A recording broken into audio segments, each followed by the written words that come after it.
Welcome to another episode of A Bad Idea of a Podcast. Today I have, I will say, an incredible guest because you're going to know him because he had a lot of international experience. But before I give you the word, Carlos, I need to do a proper Bad Idea of a Podcast introduction. Okay? So, it's time to introduce the first ever Madrid Bravos player, number 77, Carlos Carrasco. Let's go. How you doing, man? I'm great. What about yourself? Thank you for having me. All good, man. All good. Really, really glad and really excited to have you in the podcast because everyone since last year we were speaking about that the ELF should have a Madrid franchise, right? Because you saw Barcelona, and at least for me, the first thing when you think about Barcelona, and you said like, okay, you need to have a counterpart, Madrid. Obviously, right? Yeah. So it was a no-brainer to have a franchise in Madrid. How do you feel to be the first ever player to be selected for the Madrid Bravos? Wow. I mean, it's incredible, right? I feel a lot of pride. I don't know if it makes sense for me to be the first ever, but I do take a real pride in Madrid, right? In my city, my community. So I'm very glad, And as you say, the project makes sense, right? And it was long due. So here we are now. Okay, and now what are the expectations for this team? Because if you saw last year's, because you play in Cologne, right? So you saw that there's so many teams that it was the first season and they struggle a little bit. What is the expectations for this year in Madrid? Well, I mean, our expectation obviously is to go compete and win, right? That's our expectation. That's where we set the bar. The thing is, football is a very true sport, right? It keeps you true. And what that means is that, it requires a lot of chemistry, a lot of practice, a lot of, knowing your teammate, getting to know them on a personal level too, just to know how they're going to react to certain stuff. So, obviously the starts, they're always tricky. They're always complicated. Yeah. You need to get on the field and get to know your teammates a lot. So that's why probably all the new teams are struggling a little bit in the first year, right? I think the good thing that we have going for us is that we have a lot of experience in the team, a lot of experience in this particular league, top players all around Europe. And I think we do have the talent, right? So it's a matter of time that we get rolling. We're going to give our best to get ready for all the games and compete and win the games, right? It makes no sense for us to go out there and not expect to win, right? But we'll make sure to we'll make sure to do the work, that will get us there. Okay, I want to know your opinion about these things, and just let me know what you think. Like the first word that came to your head, okay? Mm-hmm. Because you're gonna have an interesting season. Okay, you're gonna face Frankfurt, right? What do you think about that? The first word that came to your mind. Oh, consistent. I believe, Okay. I believe Frankfurt is a consistent team. Like they always, they're always doing stuff right. That's crazy. The guys, Yeah. And now they have Markel Castle, so this is gonna be really, really difficult. I'll tell you what. It's Rhine one of Fire. the the Rhine Fire. Yeah.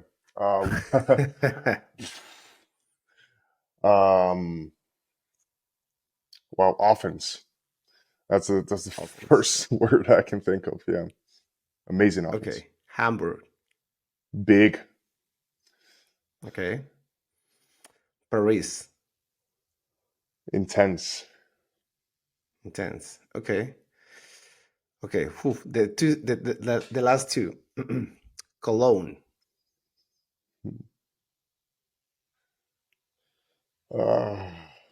Friends. I would say friends as the Friends. first. Yeah. Okay, it's gonna be like emotional for you. Yeah. Yeah, probably. Yeah, I mean, I mean, I love Cologne, love the team. They're taking care of me. It's a great organization, and yeah, I do have a lot of friends there. So yeah, it's going to be. I don't know if emotional, but it'll be nice to go back there. Okay. Then Barcelona. Now that's a tricky one. You say one word. Yeah. Um,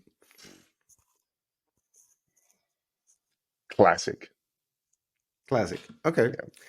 Okay. So people can expect that they're gonna have like they're gonna build up the same rivalry that they have in basketball and they have in soccer. hmm I mean, it's no expectation. It is what it is, right? Like it's always happened in all sports, soccer, Yeah. basketball, like well, you name it, right? Um, I feel like it's a very healthy rivalry because it Yeah. brings the best out of Madrid and Barcelona, and it allows us to perfect our craft to a certain extent. So Okay. I'm really excited for that game, to be honest, and everybody Okay. should be too. Yeah. Right now, you have one addition to your team on the defense because you also know how to play defense because you play in Finland like both ways, right? Yes, yeah, yeah, yeah. A little bit. Okay. Before you tell us about that, how do you feel to have Alejandro Fernandez with like came after winning a championship and the experience that he has? He played in Mexico, he played in Barcelona, he played in Germany. What are your expectations? It's an amazing player. I mean, I faced him twice this year, which was pretty emotional for me because I used to coach him when he was in the national team, right? Oh, So it was okay. it was very nice. Very nice, getting to face my old Padawan. So some Star Wars lingo over there, but Yeah.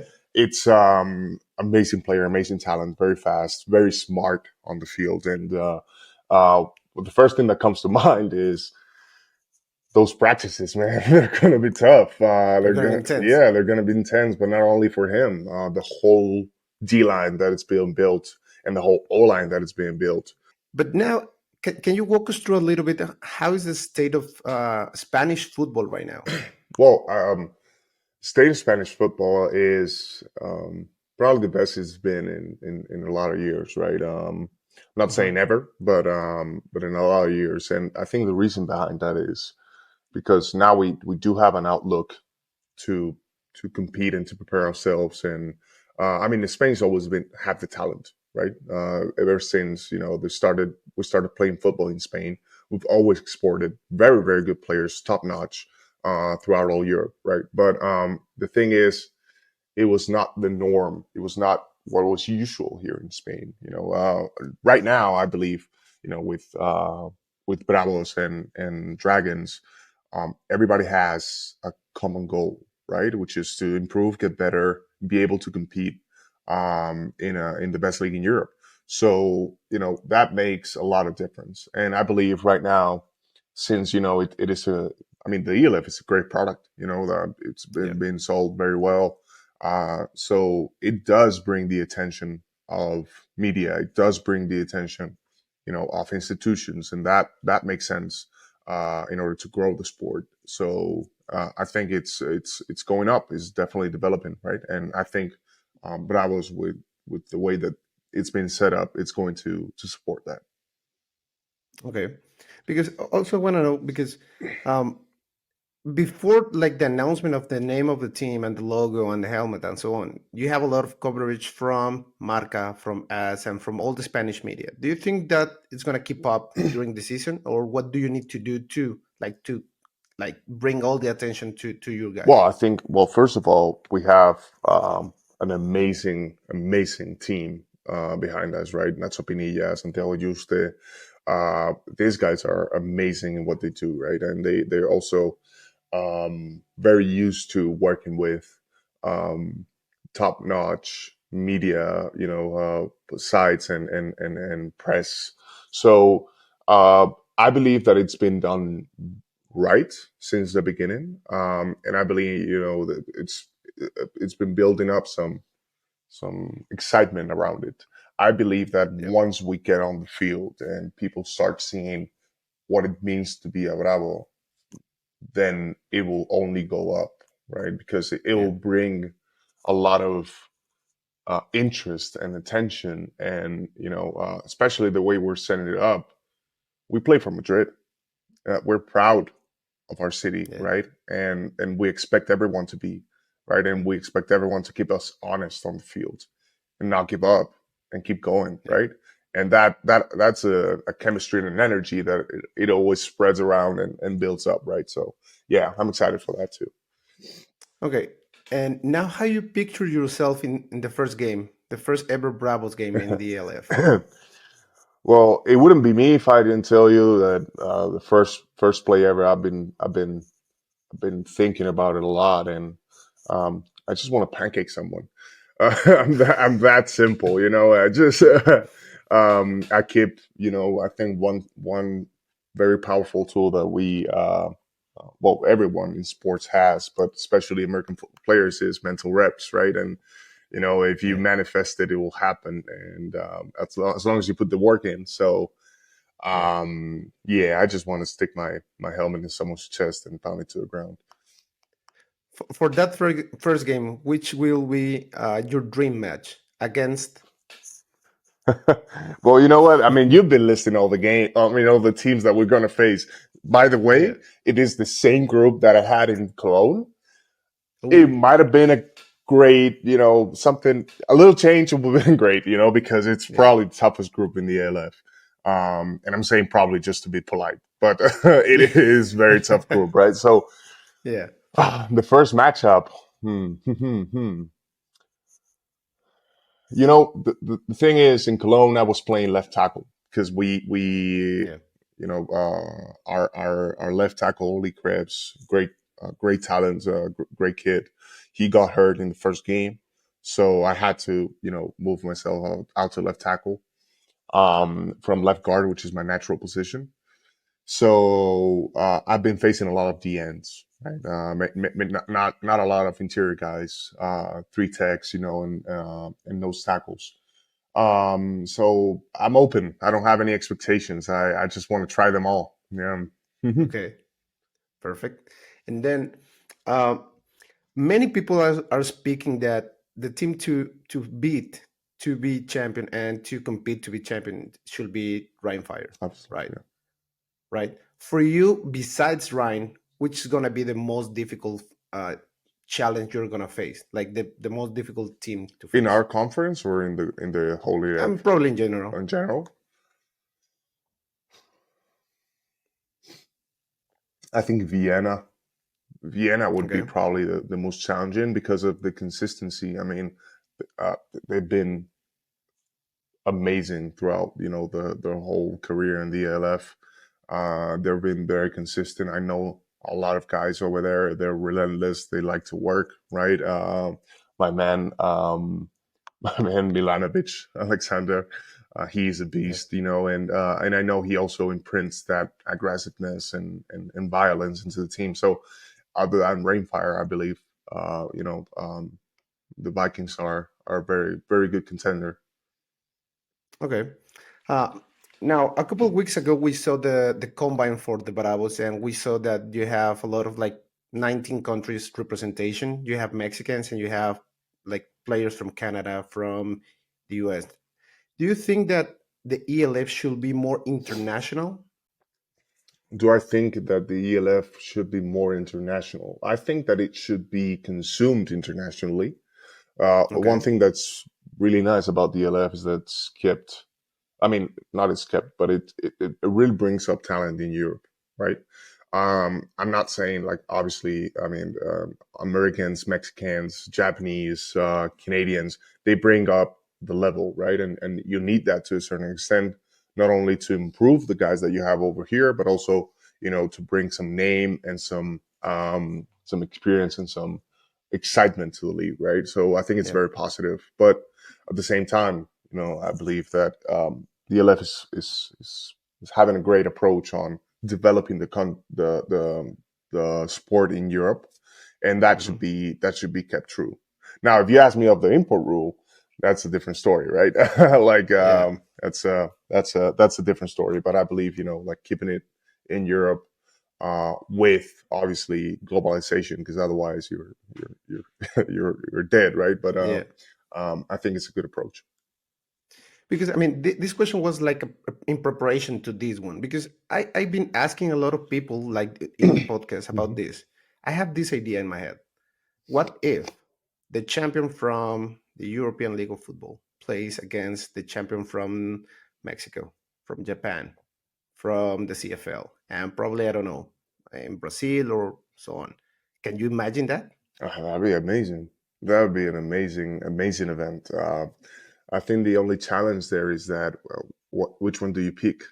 Because you can't play 5 games, right? Like that's it is what it is. Yeah. But I think that would be a great exposure to the league and to the players and everything. To be honest, I mean it's a great idea. I think you should pitch it to to a chairman. Yeah, definitely. Yeah, I'm gonna do it at some point, I guess. Yeah, I'm And sure. I'm now sure I Coach want to, because Asume will be very happy to hear that. Yeah. yeah, of course. I mean, I want to know this because I used to play American football in Mexico, Hmm. and back on the days, we know that like at that time the dream was to play in the NFL Europe for most of the Mexican guys because, of course, we know the NFL. It's like a really long shot for many of us, Hmm. but after the NFL Europe like falls down and then the creation of the ELF, do you think that Mexican players, or let me rephrase it, how much do you know Mexican players, and do you think the level of playing in Mexico can be good enough to play in Europe? Of course. I mean, like it's a no-brainer. I know my fair share of Mexican players since in Spain. I think culturally it's just been easier for us to reach out to Mexican players instead of American players over Yeah, the years, right? Because of the language, just the culture itself. We're very similar. So we've had a great, great Mexican players all over Spain for a lot of time. I mean, you can see Johnny Escobar from the Águilas Blancas yeah, in Osos, which is an amazing player, right? It's always a challenge. um, so it's I think they have more than enough level, for playing in Europe in the ELF, obviously. okay. And now, what do you think the ELF can do to get, I mean, probably get into the third place of the best leagues in the world, like below the NFL, of course, and the CFL? Oof, that's a tough question. Because it's a matter of opinion, right? And I'm give you mine. Okay. I believe that Yeah. resources do a lot, right? Yeah. Resources do a lot, and some of most of the LF players they can't live off football yet, and that's something that it's a no brainer. You have to have another job, right, in order Yeah. to make a living, right? So what this does is that it allows the CFL and NFL players to basically work on their craft every single day, and that's all they do, right? And that's all they should be doing too. but Yeah. um, but for us in Europe, it's a little bit more challenging. So I think when the ELF gets to a point where they can they can pay players a good salary all year round, and being able to have them really focus on getting better and Yeah. both physically, in the chalkboard and everything. I think that will be. Um, we do have the talent in Europe to be top three or top two. Okay. Like following question with that. So right now you said that there's a lot of like a really good talent and there's a lot of good level of football here in Europe, and of course they're working to get professionalized, right? Hmm. How do you see yourself in 3 to 5 years? Wow. Well, coming again to the same stuff, right? I have another job. I mean, I am a consultant, private equity consultant, and that takes a lot of my time. Yeah. I just sleep very fast. That's why I managed to do both things. But uh, well, I think for me and for pretty much all the talented players in Europe, we really have no ceiling, right? The thing is that we don't really have the means to, get in the weight room twice a day for a couple hours, Yeah. then go to meetings, then learn football, and then work on our craft on the grass. And it's just we're not fully dedicated to it, right? If we were fully dedicated to it, I'm not saying that we would be competing, in the against the best guys in the NFL, but we would definitely be able to reach a point where we could, make a statement, right, and Yeah. build a place. Okay. That's good because there's also there's something like going around my head because uh, many people mention about the professionalization in Europe, Mhm. and they mention that they need to work on marketing and stuff like that. But for you, what do you think you're doing to increase the level of awareness of American football here in Europe? Hmm. That's obviously It's a difficult yeah, one. it's a difficult question because obviously marketing, and I mean, not only you have to do things right, you also have to sell them right, and that's Yeah, probably the whole point of, like, investing in marketing, which I believe, by the way, it's very important, right? And I think that's the differential of this league versus other leagues in the past in Europe. This one's been done right in terms of, media and exposure and selling a yeah, product. Like what people don't usually understand is you have to sell a product, right? And in football, especially not being a culture, in Europe of football. I mean, people in Spain here, they don't really understand the game sometimes. Like what's going on? Where they're stopping? yeah, And now what happens, right? Why is that a penalty? So there's yeah, not a like an underlying culture around it. So I think it's important, right, that we sell a good product, and yeah, I put the focus on the good, because you can do all the marketing that you want, but if you don't have great football being played, right, people notice, right? So yeah, so there's two legs of it, right? Like how you sell it, but what do you sell is important too. And I yeah. believe that's in our responsibility of the players to prepare ourselves the best way that we can, so we can put on a show on the field. That's what people want to see, right? Okay. I have three more questions. Mm-hmm. Okay, probably four, but actually three right now. So, can you describe yourself as a player in 4 words? Ah, um, now you're asking me tough questions, man. I would say the first Because one. wait, Yeah. wait, because before you answer, many people that follow your social accounts saw a lot of videos you hyping up and being really vocal with your teammates, like a true leader, right? Hmm. So I want to know, in your opinion, what can describe you as a player? Because people outside of you have like a vision of you, but I want to know your vision of yourself. I think I'm a leader. Yeah, obviously. I mean, Yeah, I do tend to lead by example, but I am very yeah, vocal out of it. Yes, because I believe, like, it always helps to look up to someone. Like, things get tough on a football field a lot of times, right? So it's good to have, someone that you can, like, rely on, and someone that has, that image. And I don't do it intentionally. It's just who I am. I yeah, just it's natural to me. But yeah, I would say leader is one of those words. But then yeah. uh, and violent, um, Yeah. Okay. very much, So, which okay. contrasts a lot Okay. of how I am off the field. I'm a big teddy bear off the field, but on the field it's a completely different stuff. Yeah, yeah. It's a completely different Hmm. story. Yeah. Yeah. So that's two, right? I have two more to Yeah. go. Yeah, yeah. I would like to say technical. I Yeah. really like technique. I really focus, on, especially when I'm putting together, like, highlight reels and highlight tapes. I wouldn't put any of my plays in there, because, I mean, yeah, maybe I'm pancaking a guy 15 yards down the line, but Yeah. maybe the first step wasn't right. So, like, it's a Okay. You're detail Oh oriented. yeah, 100%. Yeah, and that's also what I love about Coach Mack.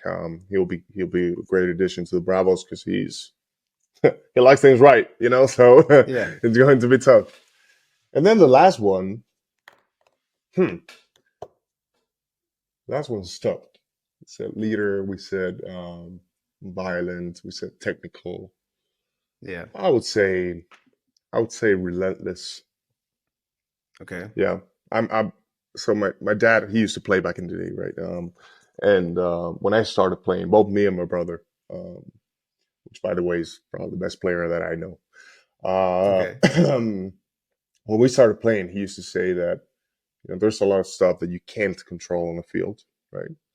So you can only focus on you can control, right? And there's Yeah. two things that you can control. One is your preparation, right? How you prepare, how much film do you watch, how much do you go to the Yeah. gym, and two is your effort, right? That is under your control. So it is on you to go out on a stretcher on the field if you have to, So that's what Yeah. I Yeah. do. Yeah. Yeah. And then other things come out of that. Okay. Okay. So almost the last question. Um, what is the best advice that you ever received and that you want to share with your teammates? I think that you don't have to be a captain to be a leader. Yeah. Like it's intrinsic in someone, right? Like you don't need to get the recognition from outside to be able to be true to your morals and to your craft and to your work. So, and that also focuses on, well, every single aspect of football. But I think like um, you just like football players are very well known to just like put your head down and get working, right? And keep working. So yeah, that's probably the best one. Many people have secret talents. What is one thing in your life that you do, you enjoy, you like, but not many people know? Now they're gonna know it. I have to. I mean, I have to think of this one. Goddamn. Um, probably dance. I would say. Okay. I would say. Well, first of all, I like to dance. I do enjoy dancing, and I'm Yeah. thinking I'm not too bad at it.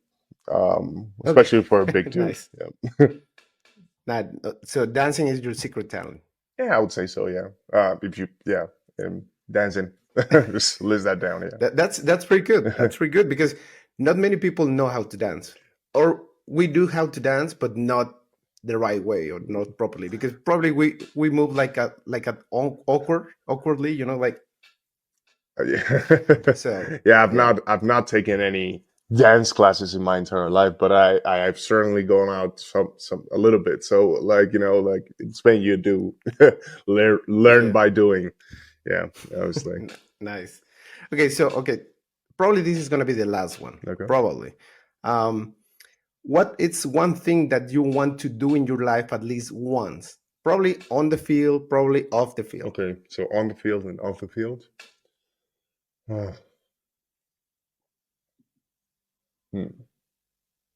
On the field, I'm not sure if I've done this yet, but on the field, I want to pancake every defender on the opposing team in a game.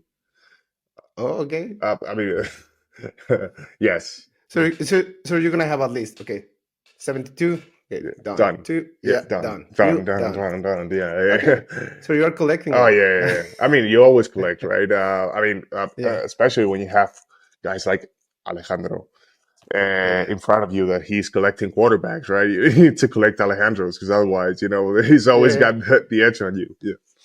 But do you speak that much on the field? I mean, you trash talk to them and say, you know what, I'm gonna pancake you, man. Uh, They're like, no, no, no, wait, what? Okay.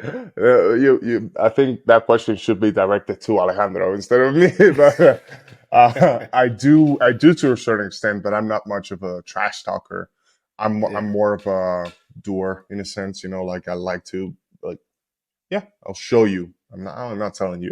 I'll show you. You'll see. I'll show you. Okay. Great. Okay. So now the last 2 minutes of the podcast. You know, the name of the podcast is a bad idea of Hmm. podcast, right? So for you, which has been a bad idea that turns out to be a good idea? Right on the spot, huh? I mean, you switch the lights on. Yeah. Uh, um,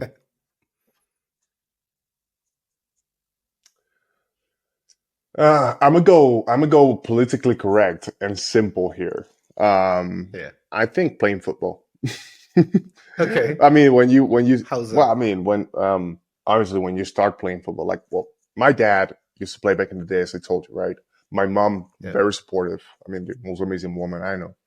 Um, they tried everything for my brother and I: golf, basketball, karate. Like we went to every single sport but football. But you know, like when you've been born with the football in your hands, because you know, Yeah. it's very hard to to fight. So probably starting to play football is a bad idea if you think about it. You know, like all the Yeah. hits and the sacrifice, and you know, but it's probably the best. I mean, for me, it is the best sport in the world, and it's given me back so much more than it's been taken from me. So, yeah, I'm gonna go with that one. Okay. And finally, what's the one thing you want to accomplish the most in your career? Hmm. Well, this coming in handy, but but it is true that it's been a goal of me for a lot of time, right? Ever since I started playing football, I am very proud of being from Madrid, Yeah. and my goal is to take Madrid to the highest of Europe. Like that's really like right now we're involved in Bravos, and this is the project, this is the framework that will allow us to do that. But I think it's something Yeah. that's been in a lot of Madrileños' mind for a lot of time, right? Like, hey guys, we're doing something here. We are good football players, and we need to show that, and we need to all come together in order to take it higher. So, yeah, that's probably it. That's pretty cool because I agree with you because I think that not only you guys in Madrid, but also the guys in Barcelona, here in Berlin, in Frankfurt, Vienna, and so on, they're creating the grassroots to like the next generation. Like probably in 5 years, in 10 years, you're gonna look back, or people are gonna look back and say, you know what? Do you know this guy, Carlos Carrasco? He was the first guy who was ever selected for Madrid, and he started doing this and this and this, and helped the franchise to get to the semifinals, to get to the playoffs, or to do this and that. So I'm agree with you because I think that you guys, all the players in the LF right now, are making history. Oh yeah, 100%. Well, especially because and kudos to coaches who man and everyone that was involved in the creation of the ELF. This has been, you know, what this has done is to give a form of Yeah, a crying out loud statement that we're doing in Europe for a lot of time, right? Which is we play football here, and this has given us a framework to be able to develop that in a very positive way, right? And not only doing that, but also showing off our country, showing off our community, showing off our teams, our talent, and you know the fact that the ELF is going on right now and it's been all very well set up. Obviously, I mean, there's it's a 3 year. Well, it's going to the fourth year of the 4 year. league, right? I mean, it's a baby. Like Yeah, it like is if we so think far. about it, any company that you think of, right? It's 4 years. Like it's only started, right? So there's a lot of Yeah. stuff that needs to be improved and you know gotten better and everything. So, but um, it is a framework and a you know obviously a mirror to look into for next generations and hopefully we'll leave the place better than we found it. Yeah, for sure. You're gonna do it. I'm Yep. I'm quite sure you're gonna do it, man. I really thank you for your time, for your attitude, for your kindness. Because uh, I I want to wish you all the best for this season. It's gonna be a tough season for Madrid, I know, and but We know we're ready. deep in my heart, I'm gonna rooting for you guys because I know you're gonna do something really special there. I want to see the match against Cologne, of course, and I want to see the Clásico against Barcelona because it's going to be intense, Yeah. right? At least in my head, that's how I It picture. is So going to be intense. I can assure you yeah. that much. Yeah. So I wish you all the best for this season. Hope you accomplish everything that you want in this season and in your career, man. I appreciate you so much for your time, for the invitation. Thank you so much, and hopefully I'll see you in a game in Madrid. Yeah, for sure. Hopefully. Definitely, man. Thank you. Okay. Take care, Have a man. good See you one. Bye. around.